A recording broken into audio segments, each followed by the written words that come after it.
Hello everyone and welcome to the final look at the 4.0 class changes. We are of course covering the Sorcerer / Sage. Now the first change that, one of the big changes that we're getting is Phase Walk is available to all Inquisitors now. Okay, it's going to be used, it's going to be trainable at level 61, so it is a change for Assassins. We covered that in the Assassin video. But yeah, your Sorcerers and Sages are getting Phase Walk, which is going to be interesting. It's going to be those teleporting. That means we can teleport back to a location. I don't know if we're getting the healer one though, the Shadow Shelter. I don't know if we're getting that. Apparently that has been redesigned though. I've read some of the data mine stuff. We'll see when the patch notes come out what happens with Shadow Shelter, but I don't know if we're getting that as well. But at least we can teleport now. So yeah, there you go. More movement now that we're getting. Also, the cooldown on force speed is being increased as well for the I think for everybody is getting that. But yeah, having Phase Walk gives another speed option. I did read these. These are some of the class balance changes which are data mined. They're not here in this post. So the we'll start with the healer, shall we? With Corruption / Seer. We are getting Secrets of the Dark Side as a new passive skill, and Erudite Mender. Erudite Mender. There you go, there you go. Increases the healing done by roaming / wandering men. No! By 5%. It's already OP. Maybe they'll nerf it to bring it back in line. I think they are going to nerf it actually. To bring it back in. I remember reading the data mine stuff that the healing done has gone down, so maybe I'll just bring it back to what it was. And it's going to reduce the force it consumes by 10. Okay, so it's going to consume 10 less force, which is nice for us. Again, force is never really an issue in the expansion. Even with the changes in 3.3, force was never an issue. But yeah, Wandering Men, Roaming Men is a very, very powerful heal. Very good AoE heal. It's good. It's good single target heal as well, because of course it can bounce back to the original target. So of course it bounces to one target, bounces to another target who's taking damage, and then can bounce back if say your tank's taking a bit of damage. It bounces to the tank first. You put it on the tank first. You control it.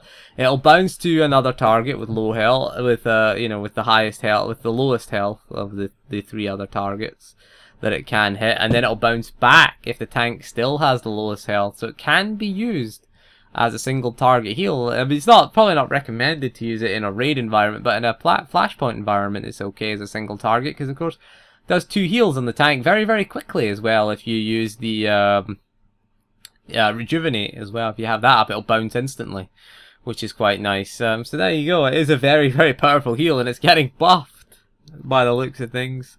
It might get nerfed to bring it more in line, maybe, and then what's the point in having this new passive skill, really, if it does get nerfed? But don't buff it anymore. Please don't buff it anymore. I don't. What am I saying? I don't care. I'm playing a Vanguard next expansion. I don't give a shit, to be honest with you.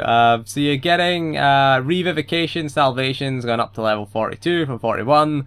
Roaming Wandering Men is up to 58 from 57. Dark Concentration / Altruism. I think I've got that. I roll so many alts. Is up to level 60 from level 59. Altruism, yeah, too many alts. We've got 17 of them now. I don't want to level them through story, to be honest with you. So Lightning / Telekinetics. Please don't ruin this spec like they did in 3.0. The new passive skill is Fulgurous Fortification / Telekinetic Refuge. Your Lightning Bolt / Telekinetic Burst stacks a damage reduction on yourself. It stacks up to 3 times, lasts 10 seconds. Each stack provides 3% damage reduction. There you go, 9% damage reduction. It's basically the power barrier that the power techs get. It's basically that. It's basically that utility that you're getting, where I think it was what was it again? It was Grav Round gave you it. You know, it's basically the same. Basically the same as that. Quite boring, really, to be honest with you. So there you go.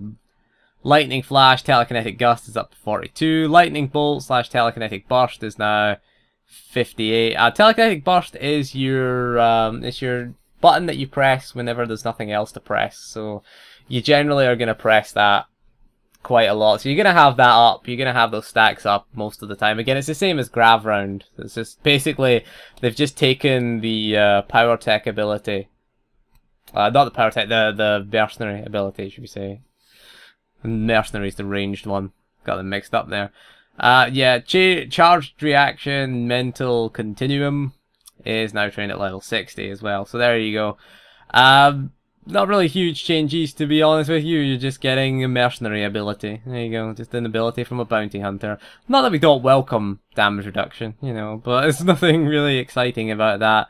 Hopefully Madness Balance gives us something. So you've got Fulminating Current, Psychokinetic Torrent. Don't be torrenting them psychokinetic. So your Force Lightning / Telekinetic Throw stacks 4 stacks of an effect on the target that increases the crit chance of your periodic effects by 2% per stack. So exciting. So exciting, isn't it? Oh my god, the crit chance is going to get increased by 8%. It's like, yay! Oh. That's this thing. Oh, deflation. Just a deflation there of enthusiasm. Nothing deflates your enthusiasm more than reading class changes for dot specs, and this is the one, they're quite boring. Again, Force Leech, Force Serenity is being trained at 42, up from 41. Better get Toggy Tim leveled up to beyond 41 then, he's level 38. You know, we're leveling balance. Demolish / Vanquish is up to 58 from 57. Devour / Mind's Eye is up from level 60 from 59. No things here. Our utilities, skillful utility tier 1, we're getting Dark Speed / Benevolent Haste. Completing a Dark Heal or Benevolence. Completing a Dark Heal or Benevolence. They haven't put Benevolence in. Can't be bothered writing Benevolence. I'll put it in for them. There you go. Increases your target's movement speed by 50% for 6 seconds. It cannot occur more than once every 12 seconds. So there you go. Your heals can increase your target's movement speed. Be useful in some fights. I mean, I'd imagine, you know, PvE it would be quite useful to increase your target's movement speed. I'm thinking Sword Squadron. You know, when the rapid fire comes out, you can, you know, fire a Benevolence off and increase your tank's movement speed by 50%. Useful there. Useful on Underlurker as well. Where you need that movement speed increase. You want to get to that. So if somebody's away from the group, you can increase their movement speed with a heal. So it is going to find its uses. PvP as well is going to be... I don't know if I don't really... Will it be useful in PvP? Increasing your own movement speed. You could heal yourself and get your own movement speed. It does say a completed Dark Heal activation. So does that mean we can't... If it's instant cast... Because we can make it instant cast by doing Mind Crush. We can make Benevolence instant cast. So does that mean if it's instant cast, then it can't be used? Because it says a completed activation. I suppose it does count as a completed activation because it goes on. So there you go. Pretty useful actually in PvE. PvP would be useful in yourself to get away, but of course you've got your teleport now. Tier 2, the masterful one, we're getting Dizzying Force. When Whirlwind / Force Lift finishes on the target, its accuracy is reduced by 20% for 8 seconds. Again, very useful. Be useful in PvE, certain situations. Bosses, not bosses, trash that's CCable. It's pretty useful, actually, you know, if you want to CC it. Reducing its accuracy by 20% is nice. It's good for, it helps the tank out, certainly. Particularly if you're low geared.